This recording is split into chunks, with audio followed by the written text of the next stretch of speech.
언제 들어도 이 기분 좋은 말이 이게 사랑이라는 그런 말입니다. 예전에는 사나이가 사랑 같은 그런 말을 하냐 이렇게 말을 했다면, 이제는 그 사랑을 잘 표현하는 사람이 인정받는 그런 시대에 살고 있습니다. 사랑은요, 사랑을 많이 받은 사람이 그 사랑을 이렇게 나눌 수 있다, 이렇게 생각이 됩니다. 사랑받으며 사랑하며 살아가는 삶이 정말 행복한 삶이 아니겠습니까? 그래서 제가 이 사랑이라는 말에 대해서 생각을 해보려고 합니다. 우리들이 너무나 많이 사용하고 있는 이 사랑이라는 말이 정말 예수님이 가르치시고자 하는 그런 사랑과는 좀 많이 다르다라는 것을 우리는 생각해 봅니다. 예수님께서는 사랑 그 자체이시거든요. 우리는 예수님의 삶을 통해서 사랑의 흔적들을 발견할 수 있습니다. 예수님께서는 하나님을 사랑하시기 때문에 하나님 아버지에 대한 사랑으로 늘 순종하는 삶을 사셨습니다. 그 사랑으로 기도하셨고 그 사랑으로 예배를 드리셨습니다. 그리고 예수님께서는 우리들을 사랑하셨습니다. 사람들을 사랑하셨습니다. 그래서 그 사랑으로 복음을 선포하셨고 가르치셨고 그 질병에 병든 자들을 고쳐주셨습니다. 그래서 예수님을 따르는 제자들에게 그들도 또한 그 사랑의 길을 함께 따르며 살아가기를 원하셨습니다. 오늘 34절 35절을 다시 한번 읽어보겠습니다. 새 계명을 너희에게 주노니 서로 사랑하라. 내가 너희를 사랑한 것 같이 너희도 서로 사랑하라. 너희가 서로 사랑하면 이로써 모든 사람이 너희가 내 제자인 줄 알리라. 예수님께서 새 계명을 이렇게 주시면서 내가 너희를 사랑한 것 같이라는 말씀을 덧붙이십니다. 내가 너희들을 사랑한 그것을 잘 보고 너희도 그렇게 사랑하면서 살아가라 말씀하십니다. 그렇게 되면 세상 사람들이 무엇을 합니까? 우리들의 사랑하는 그 모습을 보고 예수님의 사랑을 알게 될 것이라. 너희가 예수님의 제자인 줄을 알게 될 것이라 이렇게 말씀합니다. 사람들은 사춘기를 지나면서 이성에 대한 눈을 뜨게 됩니다. 그리고 자녀를 낳게 되면서 이 세상의 힘든 일을 겪어가면서 여러 가지 사랑의 힘을 경험하게 됩니다. 이성 간의 사랑은 물론이고 부모와 자식 간의 사랑, 친구들과의 사랑, 다른 사람들에 대한 그런 사랑 같은 것들을 말입니다. 대중가요나 팝이나 이런 것들 사람들이 많이 부르는 노래들의 대부분의 주제가 이 사랑에 관련된 내용들입니다. 만나고 사랑하고 이별하고 이 과정을 담고 있습니다. 이런 노래들을 들으며 공감합니다. 그리고 자신의 지금 감정 그리고 오래전에 있었던 그런 추억들을 꺼내보기도 합니다. 세상의 사랑이 이렇습니다. 그런데 예수님의 사랑은 어떤 사랑이겠습니까? 예수님께서 보여주신 사랑의 모습들은 어떤 모습으로 우리에게 보여주셨을까요? 예수님은 있는 그대로의 모습을 사랑하셨습니다. 사랑은 조건과 배경을 따지지 않습니다. 그러나 우리가 살고 있는 사회는 그렇지 않습니다. 그러지 말아야 하는 줄 알면서도 드러나는 외모에서 사람을 판단하고 차별하는 마음이 생기게 됩니다. 외모가 좋으면 여러 가지 이득을 많이 받습니다. 어떤 강의를 듣게 되는데 그 강사가 그 우스갯소리를 하는 거예요. 이게 우스갯소리입니다. 예쁜 여자들은 그 예쁨으로 말미암아 힘든 삶을 살아간다고 합니다.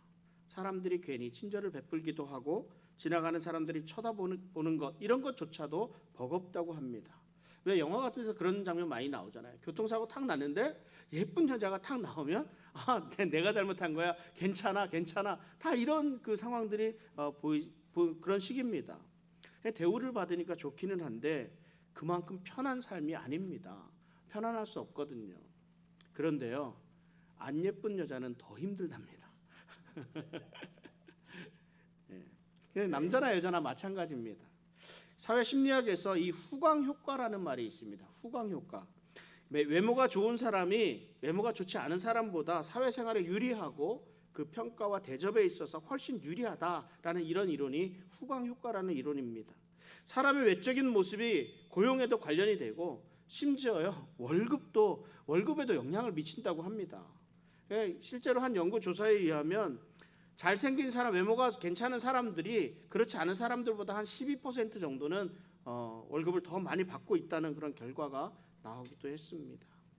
언젠가요, 얼마 전인데 오빠와 삼촌, 아저씨의 차이가 있다는 말을 들었습니다.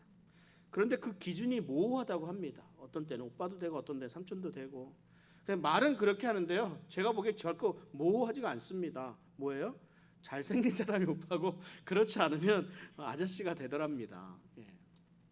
이게 어이없는 결과들이지만 상당한 경우 외모가 그 사람을 판단하는 기준이 된다는 것은 사실입니다. 그런데 예수님이 그렇지 않으셨다는 거예요. 예수님은 그 사람이 갖춘 외모, 조건 때문이 아니라 그 사람 자체를 보고 귀하게 생각하셨습니다. 예수님이 제자를 택하실 때 보니까 어떤 특별한 자격이 있는 사람을 택하신 것 같지 않습니다. 제자들은 어부였고 창녀와 같은 취급을 받았던 세리였습니다. 열심당원이었습니다. 제자들뿐만 아니라 예수님의 공생의 사역 기간에 바친 그런 사역 가운데 바리새인, 세리, 죄인들과 모든 사람들과 함께 하셨습니다. 예수님이 외모로 판단하지 않으셨다는 거예요. 그래서 한 바리새인이 예수님에게 예수님 죄인들과 함께 해서는 안 됩니다. 이렇게 훈계를 하기도 했습니다. 그때 예수님께서 뭐라고 말씀하십니까? 건강한 자에게는 의사가 필요 없고 병든 자에게 쓸데 있다고 말씀하십니다. 의인을 부르러 온 것이 아니라 죄인을 부르러 왔다고 말씀하십니다. 우리가요, 이 말씀을 말씀 그대로 받을 수 있습니다. 그런데 우리 삶에 적용이 잘 안 됩니다. 왜 그래요? 왜 우리가 가지고 있는 사람들을 판단하는 이 기준이 있지 않습니까? 내가 그 기준을 분명히 알고 있건 그렇지 않건 간에 우리는 사람을 처음 보게 되면요, 이 사람은 이런 부류의 사람이라는 그런 자체적으로 판단하는 그 기준이 있습니다. 이걸 뭐라 그래요? 선입견이라고 합니다. 선입견. 우리는 누구나 선입견을 가지고 있습니다. 이 선입견은 오랜 시간을 통해서 한 경험, 이런 것들을 통해대로 형성이 된 것이기 때문에 많은 경우 내가 나는 참 사람을 잘 판단한다라고 생각할 정도로 바른 판단의 기준이 되기도 합니다. 사람들이 이 사람의 얼굴 생김새와 말하는 모양새 등을 미루어 보아서 자신이 가지고 있는 그런 기준에 의해서 판단을 합니다. 그런데 이 판단 기준이 참 모호하거든요. 어떤 사람이 착하다고 할 때 그 기준이 무엇인지 도대체 알 수가 없어요. 어떤 사람이 착한 사람인지. 자신의 말을 잘 들어주는 사람이 착한 사람입니까? 저 사람 참 신실한 사람입니다 라고 합니다. 그 무슨 기준입니까? 내 기준이죠. 자신의 기준입니다. 내가 보니까 착하고 신실한 거예요. 내 기준으로 착한 사람이고 내 기준으로 신실한 사람입니다. 그러나 자신이 볼 수 없는 곳에서는 신실한지 그렇지 않은지 도무지 알 수 없습니다. 오늘날 정말 많은 사람들이 앞뒤가 다른 삶을 살아가고 있지 않습니까? 어떻게 보면 처세에 능한 사람이겠지요. 참 알 수 없는 알 수 없는 것이 사람들입니다. 그러니까 우리들이 생각하는 사람들의 판단하는 것에는 한계가 있다는 말입니다. 한계가 있습니다. 사람을 판단하는데 오히려 회사의 직원을 뽑을 때는 그 기준이 있습니다. 왜요? 회사에 그 필요한 부분을 보면 되니까요. 정직한 사람이 필요하면 정직한 사람을, 말 잘하는 사람이 필요하면 말 잘하는 사람을, 기술이 좋은 사람이 필요하면 기술 좋은 사람 뽑으면 됩니다. 물론 이들을 관리하는 사람을 뽑을 때는 더 많은 기준이 필요하겠지요. 그런데요, 우리가 예수님 안에서의 우리의 관계들은 그렇지가 않다는 겁니다. 누구나 하나님의 형상을 가진 한 형제고 자매라는 생각을 가져야 합니다. 그래서 하나님의 형상을 가진 한 형제요 한 자매로서 사랑하라 이렇게 말씀합니다. 외모나 다른 가진 조건이나 이런 것들이 기준이 아니라 그 중심을 함께 나누는 형제 자매로서 사랑을 나누라고 말씀하시는 겁니다. 우리는 그리스도 안에서 한 형제고 자매 아니겠습니까? 우리는 우리의 겉모습보다 우리의 마음과 우리의 영혼이 아름다워지도록 신경을 써야 합니다. 하나님은 우리의 외적인 조건과 그 배경이 아니라 오직 우리의 중심을 보시기 때문입니다. 우리 주변의 사람들에게 조건 없이 사랑을 베풀어서 우리가 하나님의 자녀됨을 보여줄 수 있어야 합니다. 내 기준, 내 판단, 내가 사랑하는 사람만 사랑하는 것이 아니라 모든 사람을 품을 수 있는 그리스도의 사랑으로 우리의 삶을 통해 사랑할 수 있는 우리 성도님들 되시기를 바랍니다. 또 예수님이 가르치시는 사랑은 어떤 상황에서도 행하는 그런 사랑이에요. 그러니까 사랑에는 세 가지 종류가 있다고 합니다. 언젠가 말씀을 드린 것도 같은데 첫 번째는 만약에라는 사랑입니다. 만약에. 조건이 충족되었을 때 하는 사랑입니다. 사랑이에요. 조건이 충족되어 어떨 때입니까? 네가 엄마 말 잘 들으면 내가 사랑해 주겠다 이거죠. 내가 성공하면 너는 사랑해 줄 거야 이 말입니다. 조건부 사랑입니다. 어떻게 보면 이것을 대가성 사랑이라 할 수도 있습니다. 사랑의 조건에 따른다는 것이지요. 당신이 먼저 나를 사랑하면 내가 사랑하겠다는 식입니다. 사랑하기 위해서는 어떻게 합니까? 어떤 조건을 좀 이루어 주어야 합니다. 이것이 만약이라는 사랑이고요. 때문에라는 사랑이 있다고 합니다. 당신이 너무나 아름답기 때문에 사랑합니다. 당신이 나한테 너무 잘해주기 때문에 내가 사랑합니다. 사랑받을 만한 어떤 이유가 있기 때문에 사랑하는 거예요. 이것이 때문에라는 사랑입니다. 어떻게 보면 이 만약에라는 사랑은 미래에 관한 그런 사랑이고, 때문에라는 사랑은 과거에 대한 사랑이라 할 수 있습니다. 나에게 잘해 주었기 때문에 사랑한다. 나를 위해 희생했기 때문에 사랑한다. 나를 위해 많은 것을 포기한 당신이기 때문에 내가 사랑한다, 이 말이죠. 만약에, 때문에 사랑, 모두 이것이 어떤 그 기준이 어떤 기준입니까? 내게 어떤 이익을 그런 염두에 둔 사랑이라는 말입니다. 다분히 합리적이고 계산적입니다. 주고받고가 확실합니다. 나에게 어떤 이익이 있어야 하는 거죠. 사랑이 한쪽으로 기울어서는 안 되는 겁니다. 그런데 세 번째 사랑은요, 그럼에도 불구하고의 사랑입니다. 가진 것이 아무것도 없음에도 불구하고 당신을 사랑합니다. 나의 이상형은 좀 아닌데 그럼에도 불구하고 내가 당신을 좀 사랑합니다. 그런데 당신이 나를 좋아하지 않더라도 그럼에도 불구하고 나는 당신을 사랑합니다. 비록 나를 비난하고 못되게 굴고 있지만 그래도 사랑합니다. 나랑 전혀 상관없는 그런 당신이지만 그래도 사랑합니다. 예수님의 참사랑이 이 그럼에도 불구하고의 사랑입니다. 예수님이 우리에게 보여주신 이 사랑의 모습이 그럼에도 불구하고의 사랑의 모습입니다. 나에게 잘한 사람만 사랑하는 것이 아니라 나를 욕하고 나를 비난하던 사람들, 나를 죽이려고 하던 사람들까지도 예수님은 사랑하셨습니다. 예수님이 십자가의 고난을 받고 돌아가실 때 제자들이 어떻게 했습니까? 예수님 없으면 못 살겠다고, 예수님 반드시 따라가겠다고 했던 이 제자들이 모두 두려워서 예수님의 곁을 떠나 도망했습니다. 그럼에도 불구하고 예수님은 부활하신 이후에 이런 제자들을 찾아가셨다는 거예요. 그리고 제자들을 회복시켜 주셨습니다. 세상에 미운 사람들이 참 많습니다. 그렇지 않습니까? 내가 왜 이런 사람들하고 관계를 맺고 살아가야 하는가, 이런 생각이 들 때도 있습니다. 우리들에게 어려움을 주는 사람도 있고 실망시키는 사람들도 있습니다. 그러나 우리들은 그들이 우리에게 준 실망보다 우리의 사랑이 더 크다는 사실을 보여주어야 합니다. 그럴 때 그 사람들이 우리들을 통해서 예수님의 사랑을 알게 되리라 믿습니다. 사랑은 허다한 죄를 덮는다고 말씀합니다. 그러므로 우리가 죄인임에도 불구하고 구원을 받을 수 있게 되었지 않습니까? 죄인된 우리들을 예수님은 친구라 불러주셨습니다. 친구. 요한복음 15장 15절 이렇게 한번 봅니다. 이제부터는 너희를 종이라 하지 아니하리니 종은 주인이 하는 것을 알지 못함이라. 너희를 친구라 하였노니 내가 내 아버지께 들은 것을 다 너희에게 알게 하였음이라. 팔은 안으로 굽는다는 말이 있지 않습니까? 상대방을 전혀 상관없는 사람으로 대하는 것이 아니라 친구로, 가족으로 받아들이게 되면 그가 잘못했음에도 불구하고 사랑하지 않을 수 있을까요?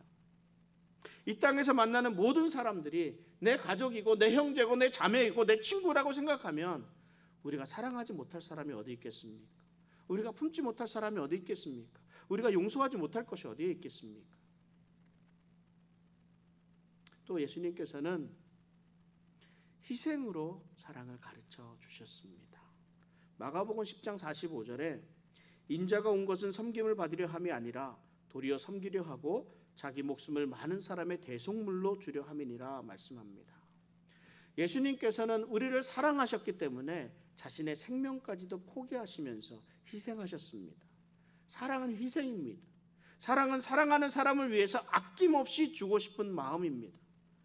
부모가 자녀에게 하는 사랑은 희생과 수고가 따르는 사랑입니다.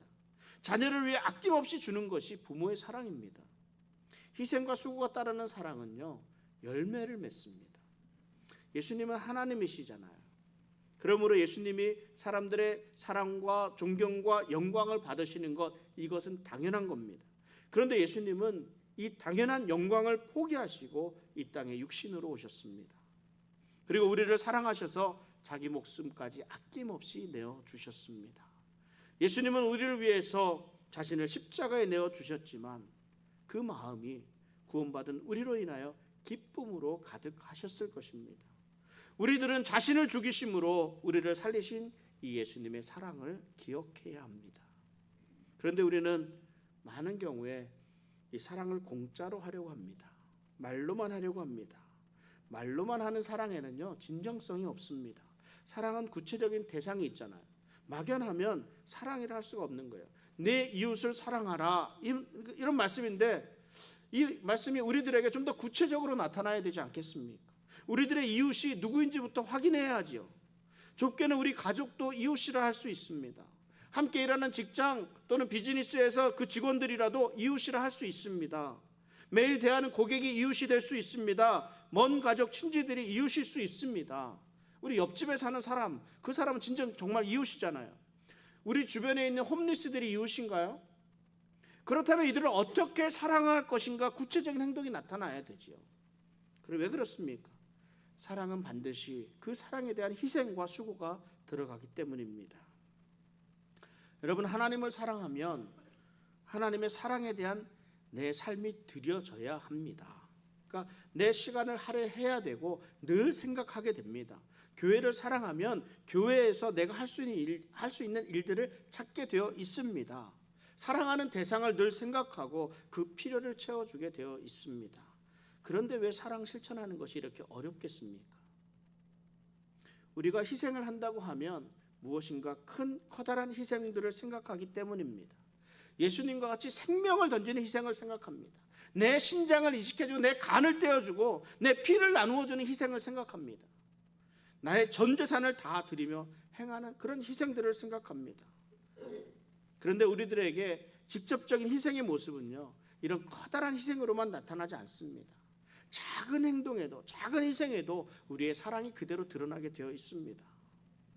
저는 요즘 우리 성도님들이 주일 점심 식사 후에 설거지를 하고 있는 모습을 보면 얼마나 흐뭇한지 모릅니다. 기회가 되면 여러분들도 가서 그냥 한번 좀 보세요. 그냥 이렇게 그릇만 내주고 이렇게 오지 말고 그 자리에 서서 한번 이렇게 쭉 보세요. 오늘 이렇게 뒤에서 정체가 되지 않을지 모르겠는데 그 같은 공동체 식구들이 한 줄로 쭉 서갖고 뭐 한 사람은 닦고 헹구고 말리는 모습 보면요, 저는 저절로 웃음이 나더라고요. 얼마나 보기 좋은 줄 모릅니다. 힘들게 같이 설거지를 하면서 사랑하는 마음으로 함께 일손을 거두는 모습이 정말 좋아 보입니다.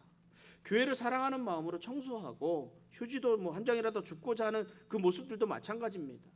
우리가 살아가다 보면요, 누군가는 해야 하는 일들이 있습니다. 내가 하지는 않더라도 누군가는 해야 하는 일들이 있습니다. 진짜 오래된 일인데요, 처음 교회 시작할 때 그때 교회에서 있었던 일입니다.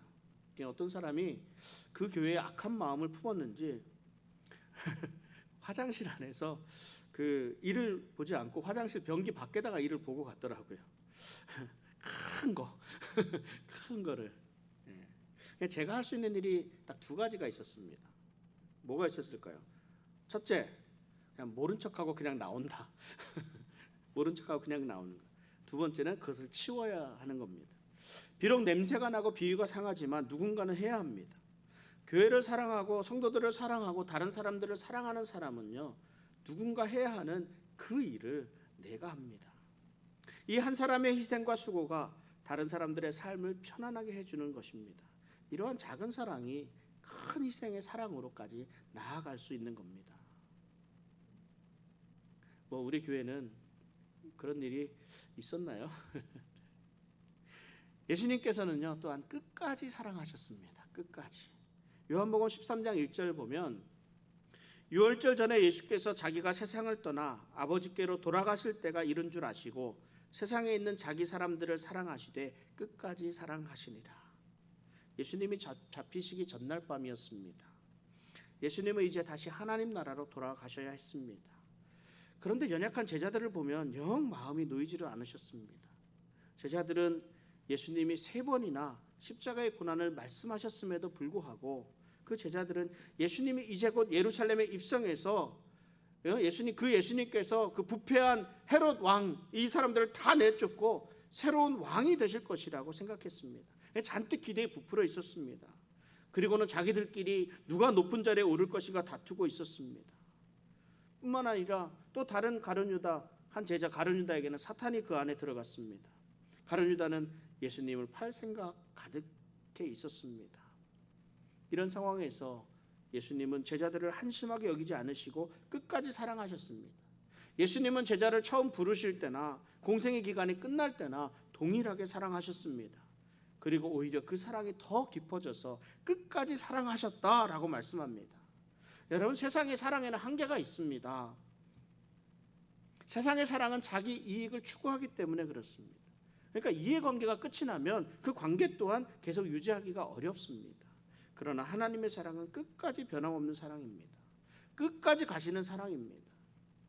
그러면서 예수님은 이 행함이 없는 사랑은 사랑이 아니라고까지 말씀을 하셨습니다.